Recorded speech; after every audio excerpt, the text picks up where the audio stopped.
Ku tetap percaya, walau ku tak melihat jalan di depanku. Tak pernah ku ragu, ku tetap menyembah. Apapun yang terjadi di dalam hidupku, tak pernah ku ragu, ku tetap percaya, walau ku tak melihat. Ya, kami tahu Kau menyertai kami, ku tetap menyembah. Apapun yang terjadi di dalam hidupku, tak pernah ku ragu, ku tetap percaya.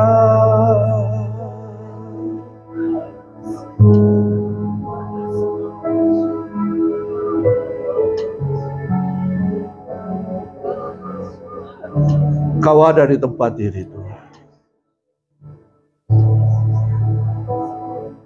Kami tidak tahu apa yang sedang terjadi di depan kami nantinya, Tuhan.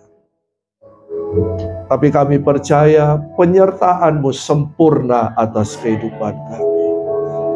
Kami percaya Engkau yang akan buka jalan saat tiada jalan. Bahkan sekalipun kami berjalan di padang gurun, Engkau akan membuatnya menjadi padang rumput hijau, Tuhan. Tangan-Mu menyertai kami. Firman-Mu ya dan amin. Kami percaya firman, kami percaya janji, kami percaya kepadamu, Tuhan. Kami bersyukur, Tuhan. Terima kasih. Karena kami tahu kami hidup dalam berkat-berkat-Mu, Tuhan. Berfirmanlah, selikan mata rohani kami, bukakan telinga rohani kami, hati pikiran kami taklukkan di bawah kuasa otoritas firman-Mu. Roh Kudus bekerjalah di tengah-tengah kami. Kami menyembah Tuhan. Kami terbuka untuk firman-Mu. Berbicaralah dalam nama Tuhan Yesus. Semua yang percaya katakan amin. Shalom. Haleluya. Silakan duduk Bapak Ibu Saudara. Suatu kehormatan bagi saya untuk bisa ada kembali di tengah-tengah Bapak Ibu. Terima kasih untuk Gembala, ya. Terima kasih Pak Esra kemarin menghubungi, ya. Terima kasih untuk para pelayan hamba Tuhan di tempat ini. Oke, saya diberikan tema hidup dalam berkat Allah. Wow, hidup dalam berkat Allah. Berapa banyak Bapak Ibu percaya bahwa kita hidup dalam berkat Allah? Puji Tuhan. Nah, tetapi begini Bapak Ibu, kita sering berkata saya diberkati Tuhan.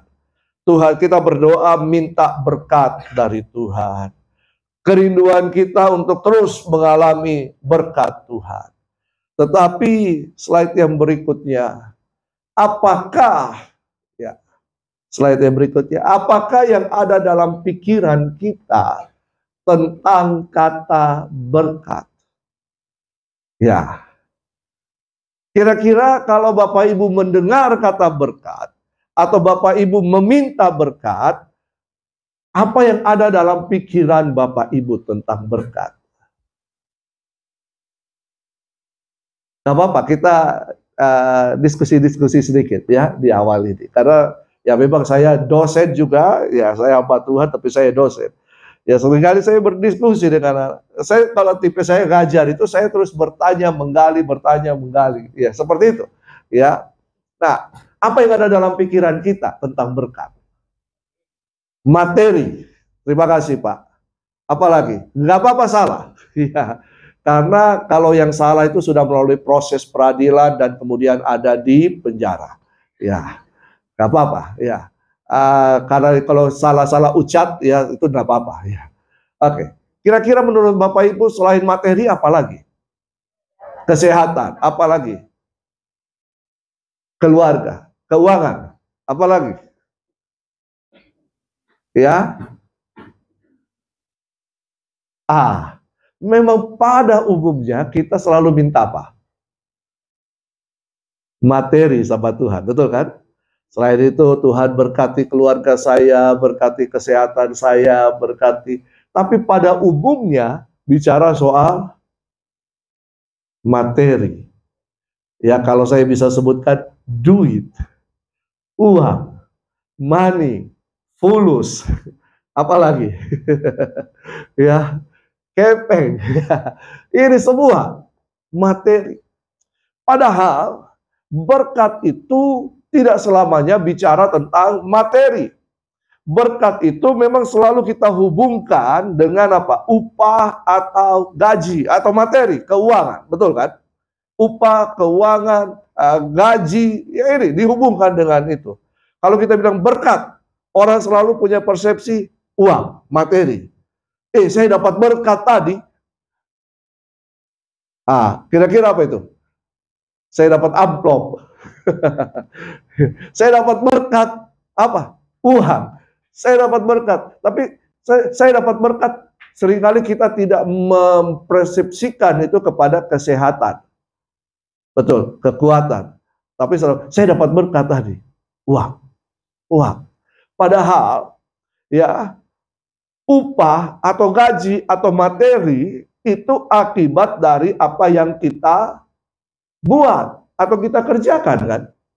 Karena kita melakukan sesuatu, maka kita mendapatkan sesuatu. Iya kan?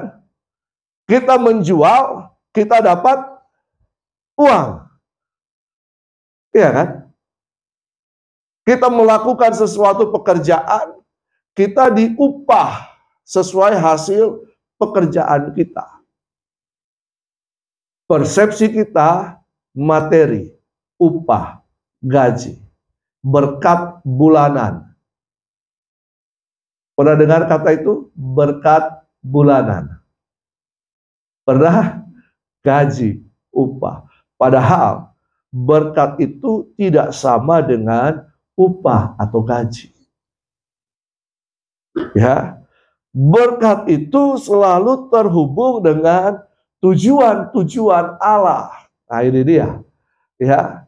Nah, untuk hidup dalam rahasia, ini rahasia kita hidup di dalam berkat Allah, berarti kita harus tahu, kita harus mengerti apa itu berkat.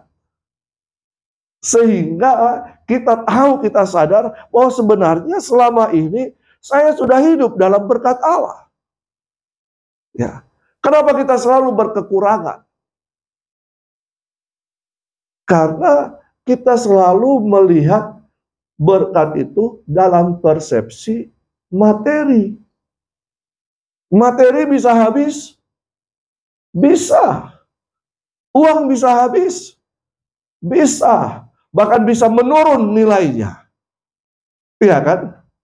Bisa menurun nilainya. Indonesia telah mengalami pemangkasan mata uang kan? Kita mengalami itu Indonesia. Dan bahkan mungkin tidak tahu ke depan akan ada terjadi pemangkasan, tapi dalam kepemimpinan presiden kita, ini ekonomi kita justru melejit luar biasa. Ya, tetapi kita selalu bilang berkat itu bisa habis. Ternyata berkat itu tak berkesudahan. Amin. Tak berkesudahan berkat Tuhan. Ya, oke. Nah, sekarang kita akan belajar apa sih berkat itu? Apa sih berkat itu? Ya. Nah, Kejadian 1 ayat 28 berkata begini. Mari kita baca bersama-sama. Kejadian 1 ayat 28. Ya, sudah dapat Bapak Ibu? Di sini terlalu kecil ya. Sudah dapat? Oke. Ya. Kejadian 1 ayat 28. Inilah kata berkat pertama kali muncul di dalam Alkitab.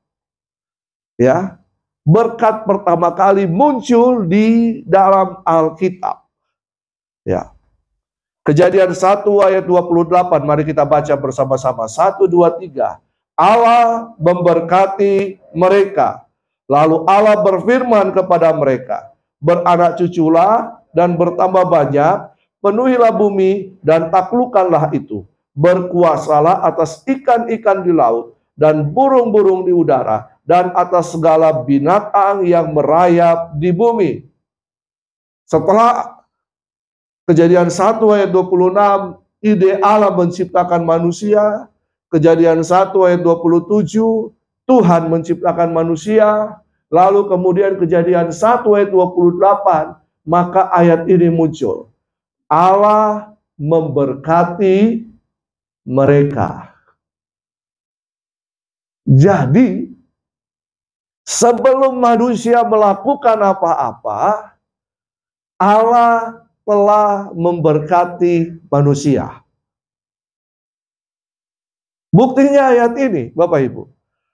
Ide Tuhan, ayat 26, menciptakan manusia. 27, Tuhan menciptakan manusia. 28, muncul ayat ini. Allah memberkati mereka. Allah memberkati mereka. Jadi, sebenarnya sejak awal Tuhan sudah memberkati manusia. Sejak awal Bapak Ibu. Lalu kemudian di situ ada kata, lalu Allah berfirman kepada mereka.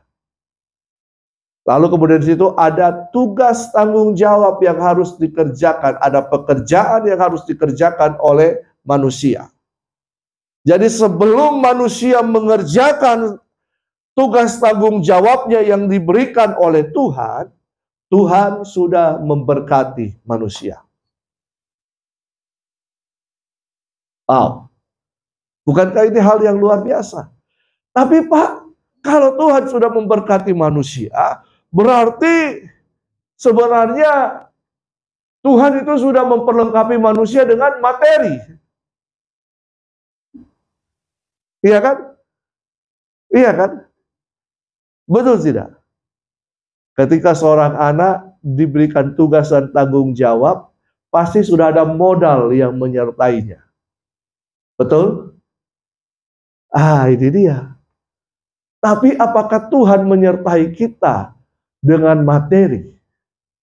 Memberkati kita awalnya sebelum mengerjakan tugas dan tanggung jawab dengan materi. Percayalah, Tuhan tidak punya duit.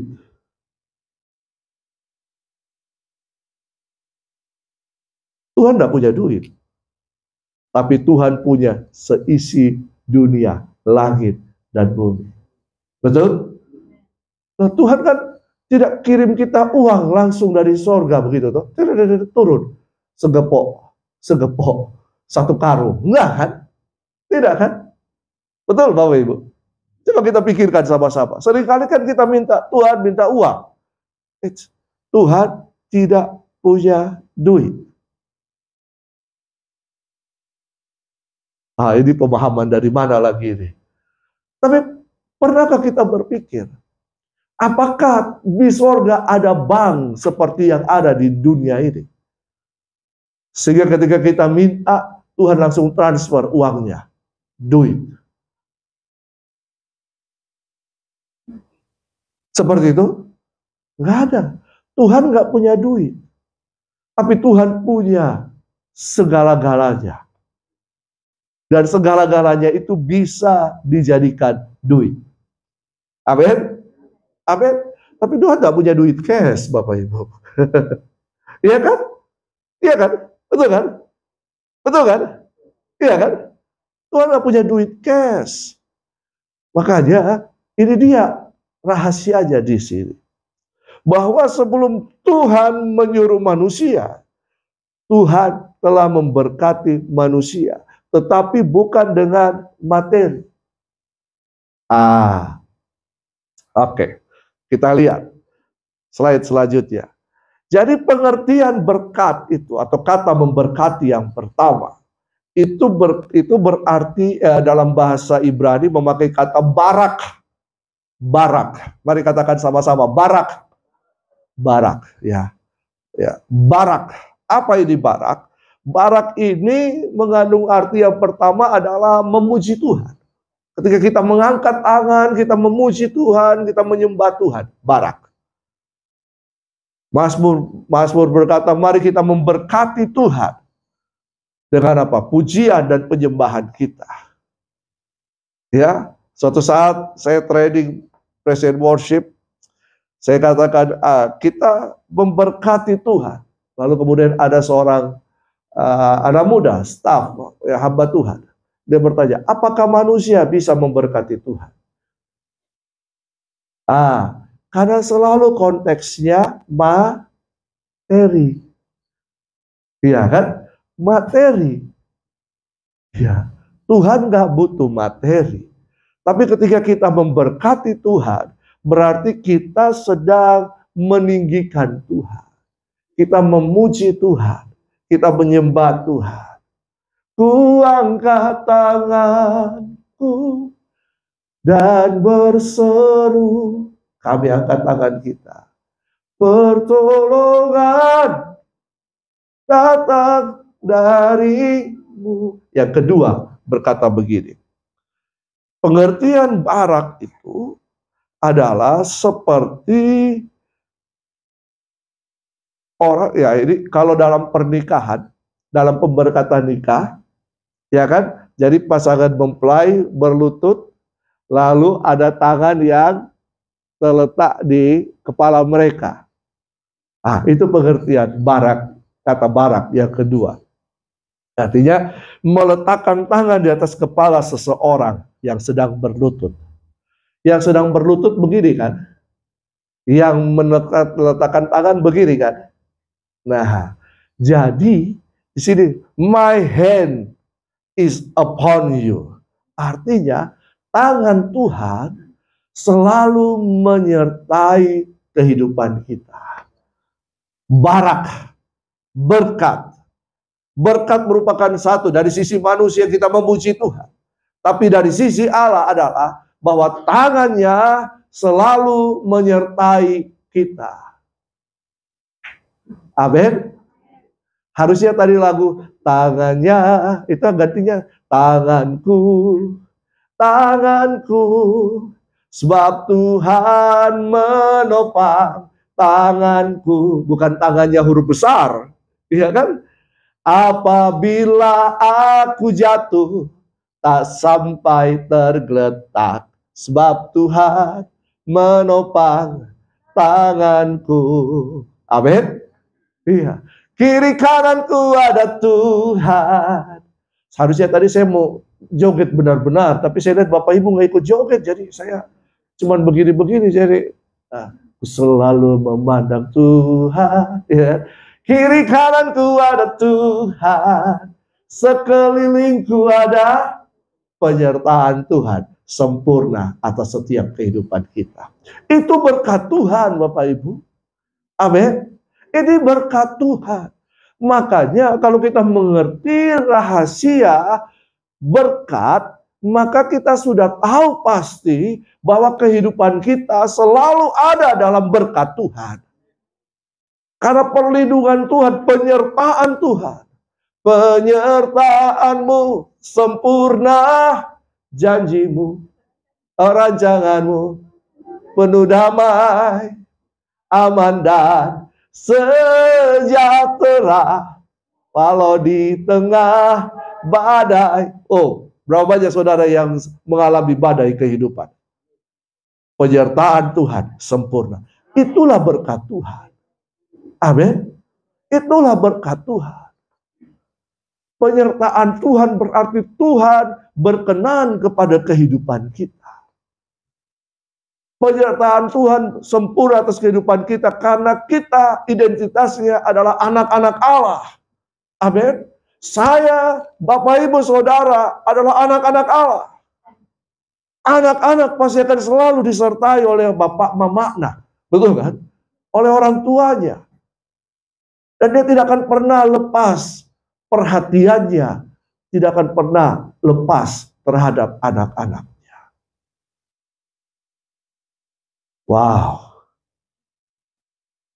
Berkat itu adalah penyertaan Tuhan.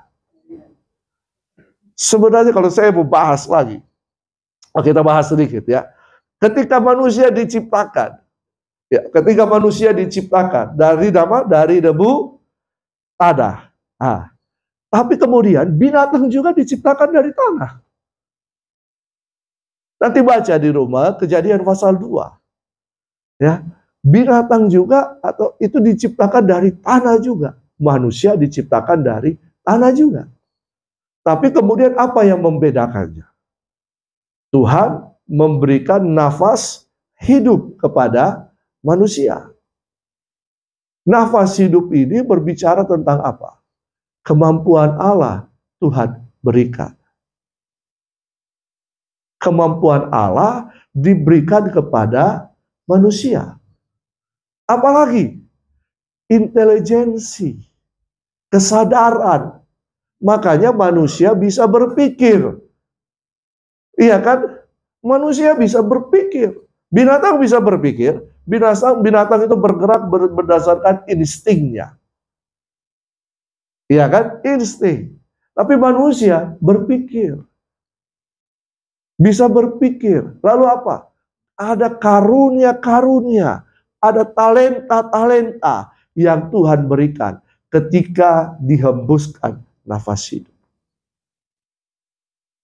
Bukan materi, tapi kemampuan. Dan ini merupakan modal awal manusia untuk menghasilkan sesuatu. Iya kan?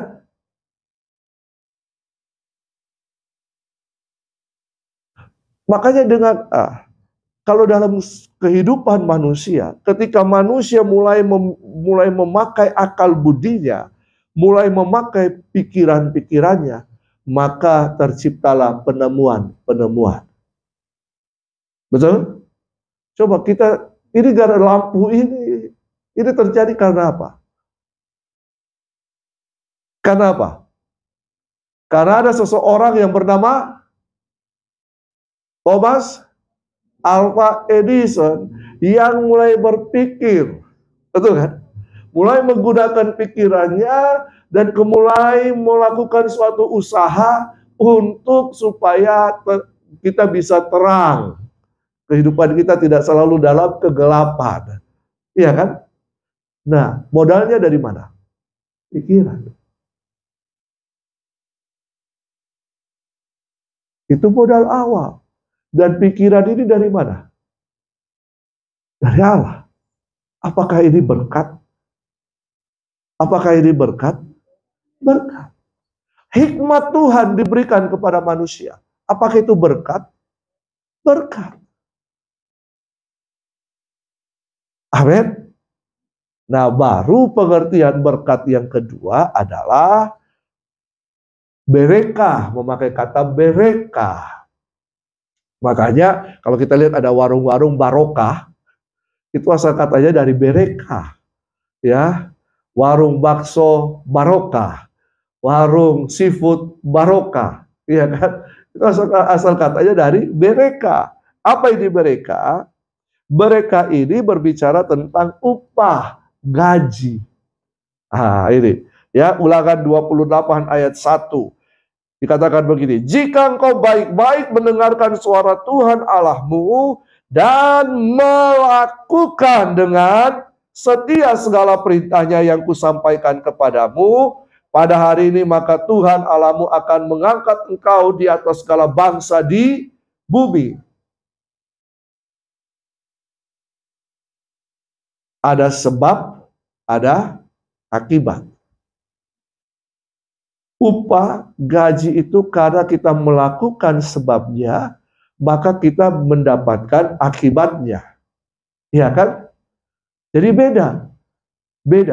bedakan antara berkat yang adalah penyertaan Tuhan yang telah diberikan Tuhan sejak dari awal kepada manusia, dengan kalau kita melakukan sesuatu, kita mengerjakan sesuatu. Itu tadi contoh kepada Tuhan. Kalau kamu baik-baik mendengarkan suara Tuhan Allahmu, kamu tidak lari ke kiri dan ke kanan, dan kamu akan ditinggikan. Kamu akan berhasil dan beruntung. Kalau kamu melakukan ini, maka Tuhan akan memberkati ini.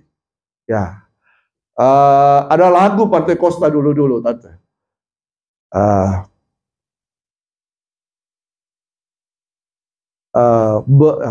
berbakti, soal utama, haleluya. Tuhan memberkati rotimu dan airmu, segala penyakit ditalukan. Tapi bagaimana kita mengalami berkat ini? Tuhan memberkati rotimu dan airmu, segala penyakit dilalukan. Bagaimana kita mengalami? Kalau kita berbakti. Iya kan? Kalau kita berbakti, kita mendapatkan berkat upah itu. Jadi mari kita bedakan antara barak dan bereka. Barak dan bereka. Oke. Nah, untuk apa kita diberkati Tuhan? Nah, ini dia. Ya. Jadi ternyata berkat itu mempunyai tujuan. Untuk apa kita diberkati Tuhan? Untuk berfoya-foya. Untuk supaya orang lihat saya makmur. Saya memang sudah makmur Bapak Ibu, ya. Ya, karena ini dulu badanku dulu tak begini, ya. Tapi karena mertua saya sayang saya, istri saya sayang saya, jadi saya begini makmur. Ya, tapi ya saya ini dosen. Apa artinya dosen? Kerja dos-dos, gajinya sen-sen. Serius. Ya. Kalau Bapak Ibu tahu, kami ini tidak ada gaji di atas kertas, ada gaji tetap.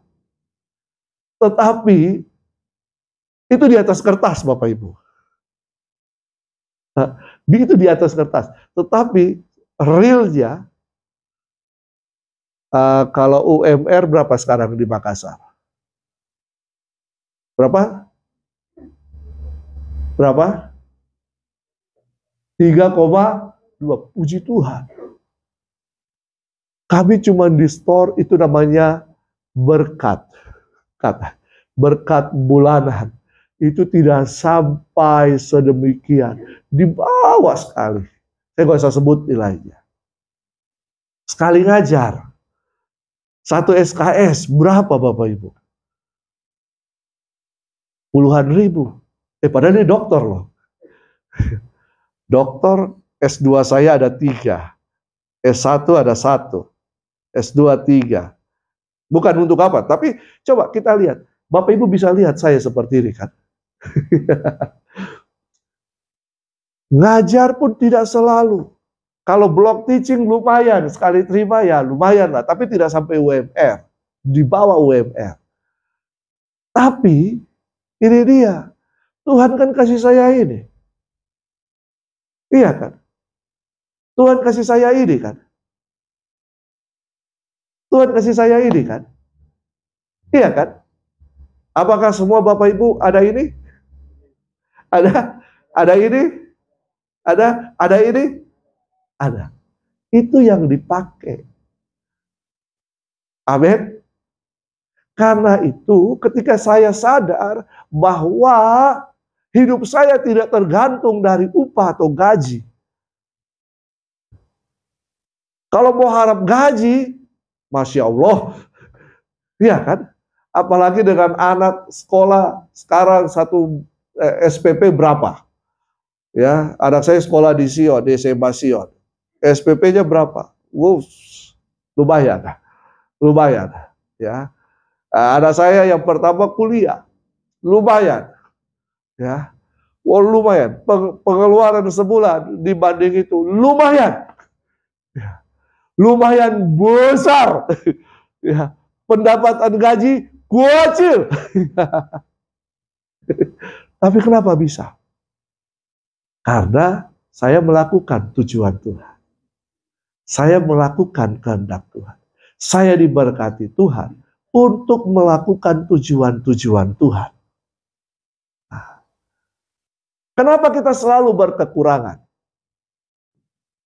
Karena persepsi kita berkat itu adalah upah. upah selalu habis. Tapi penyertaan Tuhan, hikmat Tuhan, kekuatan yang Tuhan beri, kesehatan yang Tuhan beri, itu tetap ada. Amin. Puji Tuhan. Sehingga ya, saya bisa melakukan apa saja. Saya nulis, saya dengan Pak Jonathan buat buku.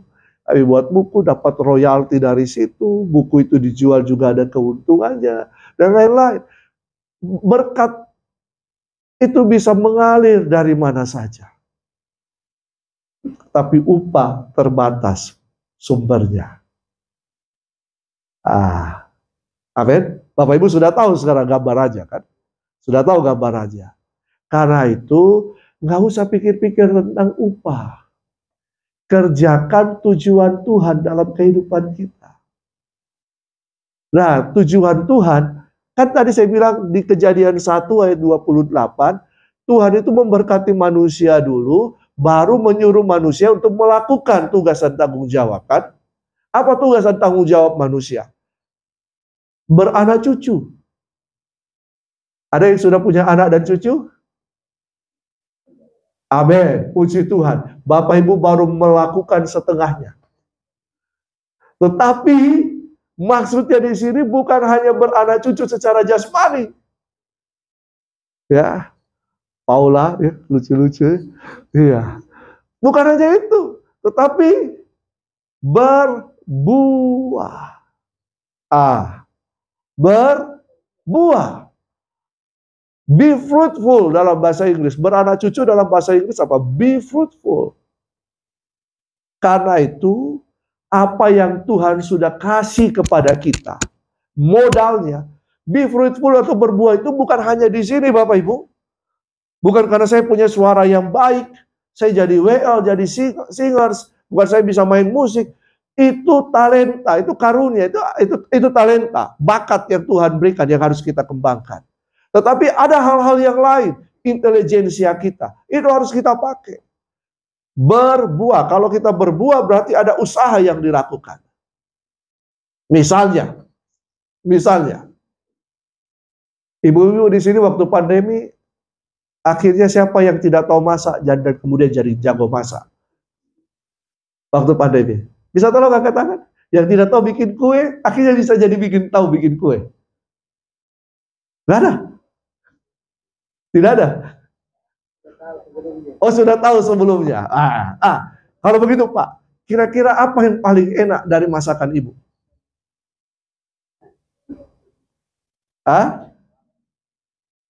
Sebut satu saja yang terlihat sederhana. Ya. Nasi goreng. Babi kecap. Oke. Stop di babi kecap. Babi kecap enak karena apa? Berpikir kan, supaya enak. Tapi kan babi kecap ini hanya dinikmati oleh siapa? Suami, anak, di rumah. Betul? Kadang-kadang kalau ada syukuran, ada ibadah, baru keluar kan Bu? Ya. Saya belum rasa, tapi Bapak Ibu sudah rasa. Enak kan? Enak. Oke. Apakah dari babi kecap itu bisa menghasilkan sesuatu, menghasilkan buah? Tidak. Siapa yang bisa, siapa yang tidak? Tunggu. Buah ini apa dulu? Bukan babi kecapnya bertumbuh dan berbuah. Bukan begitu, Pak. Tapi begini, ketika kita mengerjakan itu, babi kecap ini, kita open PO. Berbuah? Berbuah enggak dari situ? Apa itu buah? Hasil dari yang kita kerjakan.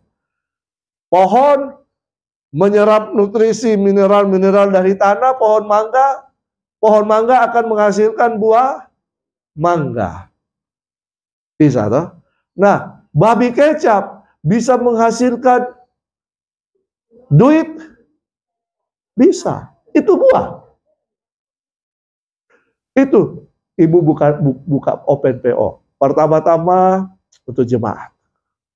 Lalu kemudian kalau ada arisan, ucapan syukur, tawari. Lalu apa lagi?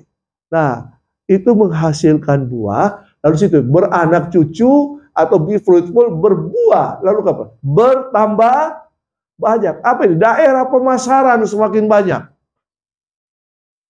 Daerah pemasaran semakin mulanya hanya di lingkungan jemaat, lama-lama di lingkungan apa gitu, perkumpulan apa, persekutuan, ya kan biasanya ada persekutuan apa begitu toh.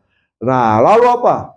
Oh semakin banyak, akhirnya satu Makassar tahu namanya apa? Memenuhi bumi, satu Makassar. Lalu apa?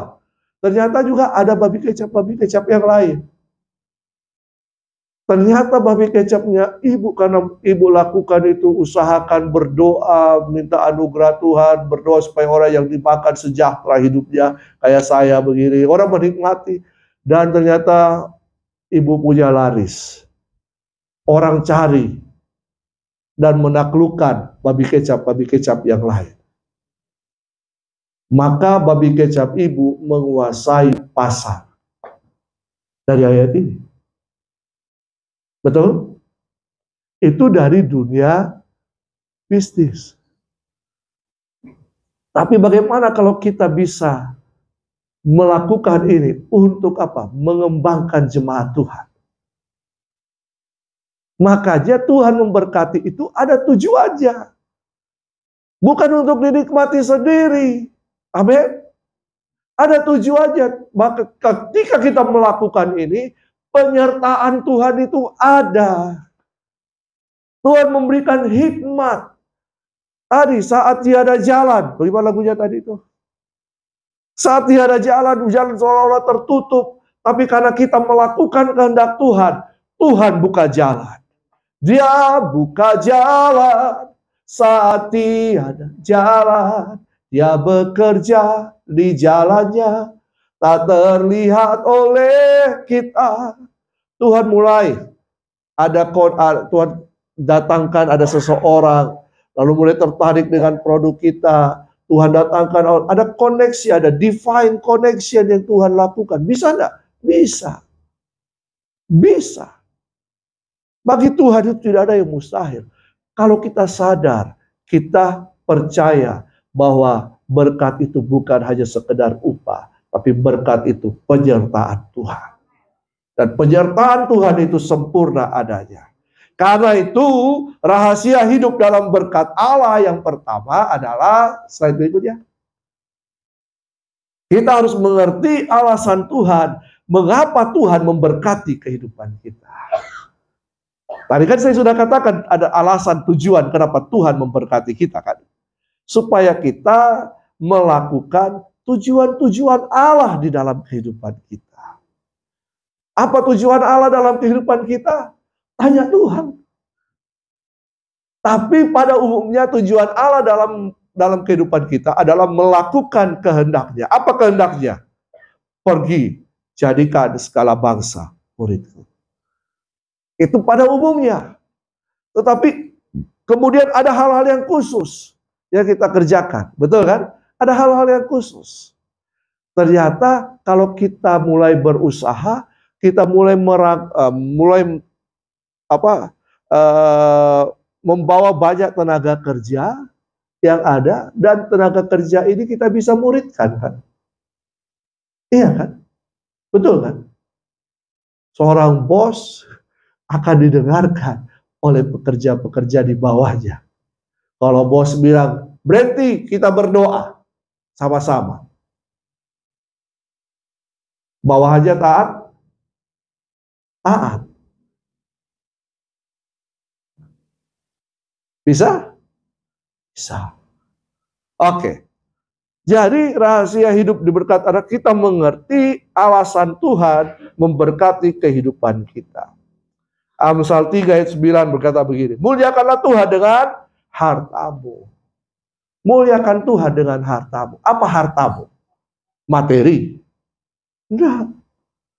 Harta itu ini. Ini mata ini harta enggak? Harta tidak. Jantung kita harta kita? Enggak. Ginjal kita harta enggak? Oh sorry. Saya berapa menit lagi? Bapak Ibu tahu?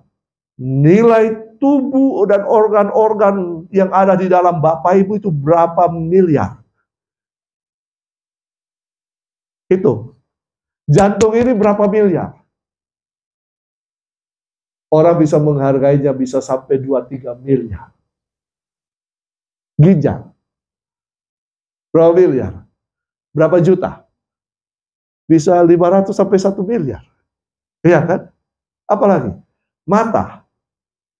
Bisa ratusan juta. Hitung saja. Berapa lagi? Apalagi Bapak Ibu mau jual? Itu kan modal awal kan? Itu modal yang Tuhan kasih dalam kehidupan kita kan? Makanya orang mau beli handphone mahal-mahal, anak-anak muda dia jual organ ginjalnya minimal, organ tubuhnya. Nah, tapi kan kita tidak begitu. Kita pakai itu untuk melakukan apa? Tujuan-tujuan Tuhan kan?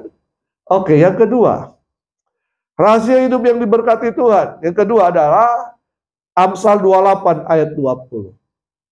Orang yang dapat dipercaya mendapat banyak berkat. Tetapi orang yang ingin cepat kaya. Kalau cepat kaya apa nih? Korupsi, kolusi, gitu-gitu kan? Tidak akan luput dari hukuman. Bisa tidak kita korupsi dari Tuhan? Bisa. Bisa. Tuhan kasih kekuatan kepada kita untuk bekerja, tapi kita tidak kerjakan, korupsi namanya. Iya tak? Malas. Apalagi? Tidak berintegritas. Tidak setia. Orang yang dapat dipercaya. Orang yang dapat dipercaya, ini bisa berarti orang yang setia melakukan. Karena dia setia melakukan, dia dapat dipercaya. Ini integritas. Tuhan sudah percayakan kepada kita, baik kehidupan ini, talenta, kemampuan, hikmat, dapatkah kita dipercaya untuk mengerjakannya? Apalagi Tuhan kasih materi kepada kita. Walaupun Tuhan tidak punya uang tunai. Tapi lewat kekuatan yang Tuhan berikan, lewat kemampuan yang Tuhan berikan, kita bisa mengadakan materi itu. Berarti sebenarnya kita bukan pemilik. Kita hanya pengelola. Yang ketiga, berkata begini. Rahasia hidup dalam berkat Allah yang ketiga. Filipi 4 ayat 17 berkata, tetapi yang kuutamakan bukanlah pemberian itu, melainkan apa? Buahnya yang makin memperbesar keuntunganmu. Berarti di sini ada prinsip pengelolaan. Bagaimana yang kita miliki ini bukan Paulus berkata bukan pemberian itu, tetapi buah yang dihasilkan. Buah yang dihasilkan. Berarti kalau buah ingin dihasilkan, berarti ada prinsip pengelolaan yang baik. Ada prinsip manajerial yang baik. Ya kan? Prinsip belajar apa? Mencukupkan diri dengan apa yang ada. Jangan besar pasak daripada tiang. Apalagi bekerja. Kerja untuk apa? Bisa menabur lagi. 2 Korintus 9 berkata, ada benih untuk ditaburkan, ada roti untuk dimakan. Jangan semuanya dimakan. Tapi kemudian di sebagian ada yang ditaburkan. Nah, orang yang menabur pasti akan menuai. Ini prinsip secara umum. Tetapi kita tidak bisa hitung-hitungan dengan Tuhan, Bapak Ibu. Karena seringkali kita hitung-hitungan dagang dengan Tuhan. Tuhan, kalau saya kasih perpuluhan 10 juta, maka saya harus kembali berapa? Saya harus dapat berapa? Ya, berapa kalau 100 kali ganda? Ya, tidak seperti itu Bapak Ibu. Kalau kita menabur, misalnya kita memberi perpuluhan, itu karena memang kewajiban kita. Itu hak Tuhan, bukan hak kita. Bapak Ibu pinjam modal di bank, betul kan? Ada haknya bank kan untuk dikembalikan. Betul ya? Dan Tuhan sudah kasih modal kepada kita. Kalau hitungan-hitungan dagang, sorry ya, Tuhan itu sudah kasih modal kepada kita. Betul kan? Betul tidak? Betul kan? Ada prinsip pengelolaannya kan? Kembalikan modal itu. Cicil kembali modal itu kepada Tuhan. Iya kan? Nah, jangan salah sangka Bapak Ibu. Tapi memang apapun yang kita tabur, bukan cuma soal perpuluhan. Apalagi, macam-macam lah. Tabur kebaikan. Tabur apa? Tabur perkataan yang baik. Bisa enggak? Bisa. Tabur perbuatan yang menolong orang lain. Bisa enggak? Itu taburan. Traktir orang menabur enggak? Walaupun dia tidak, jangan harapkan orang lain membalas kebaikan kita. Prinsip menabur adalah begini. Kita kerjakan bagian kita. Kita tabur saja. Tabur saja kata Alkitab. Kita tidak tahu mana yang akan tumbuh. Iya kan? Kita tidak akan tahu. Dan jangan berharap pada satu orang yang kita kasih, orang itu akan mengembalikan, akan balas budi. Nanti budi marah Bapak Ibu. Iya kan? Nggak bisa. Saya selalu berkata sama istri saya, Mami, kalau kau traktir orang, kalau kau beri sesuatu kepada orang, jangan harapkan orang itu kembalikan. Tuhan akan buka dari tempat lain. Amin. Sehingga kita menabur bukan dengan motivasi untuk menguasai. Tapi kita menabur dengan motivasi. Kita melakukan tujuan Tuhan dalam hidup ini. Amin. Nah, itu rahasia hidup. Selalu minta hikmat daripada Tuhan. Selalu apa? Bersyukur. Amin. Dan saya percaya kita telah hidup dalam berkat Tuhan. Katakan kiri kanan, kau hidup dalam berkat Tuhan. Haleluya, haleluya, haleluya. Mari kita berdoa. Terima kasih Tuhan Yesus. Kami telah terima pelajaran tentang kebenaran-Mu, tentang berkat-Mu Tuhan. Tuhan terus berkati kami. Tolong kami, sertai kami. Sehingga kami bisa melakukan tujuan-tujuan Allah dalam kehidupan kami. Untuk kemuliaan nama Tuhan. Dan sehingga kerajaan Allah dinyatakan, ditegakkan di muka bumi ini. Nama Tuhan dipermuliakan. Diberkati umat-Mu, diberkati kami semuanya. Dalam nama Tuhan Yesus. Yang percaya katakan, amin.